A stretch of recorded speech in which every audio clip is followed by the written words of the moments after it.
Marco అనే యువకుడి కథ ఇది. ఒక గ్లాసు నీళ్లు తన జీవితాన్నే మార్చేశాయి.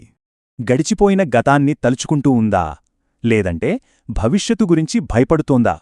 చూడటానికి మార్కో బాగానే ఉన్నాడు, కాని అతని లోపల మాత్రం ఆలోచనలతో ఒక పెద్ద యుద్ధమే జరిగేది.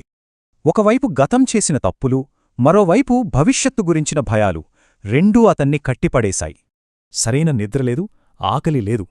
ఇక ఇలాగే ఉంటే లాభం లేదని అతనికి అర్థమైంది. అలాంటప్పుడే ఒక జ్ఞాని గురించి విన్నాడు.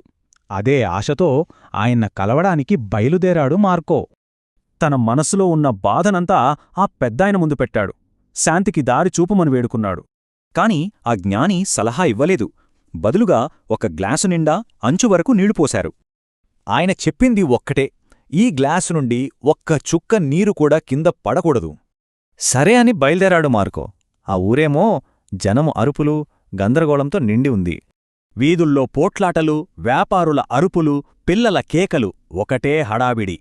కాని మార్కోకి ఇవేవీ కనిపించలేదు, వినిపించలేదు. తన దృష్టి మొత్తం ఆ గ్లాస్ మీదే ఉంది. ప్రతి అడుగు జాగ్రత్తగా వేశాడు. అతని మనసు పూర్తిగా ఆ క్షణంలోనే నిలిచిపోయింది. గంట తరువాత తిరిగొచ్చాడు. ఆశ్చర్యం! గ్లాసు నుండి ఒక్క చుక్క నీరు కూడా పడలేదు.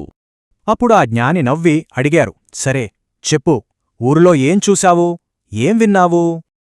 ఒక్క క్షణం మార్కో ఆలోచించాడు. తను ఏమీ చూడలేదని, ఏమీ వినలేదని గ్రహించాడు.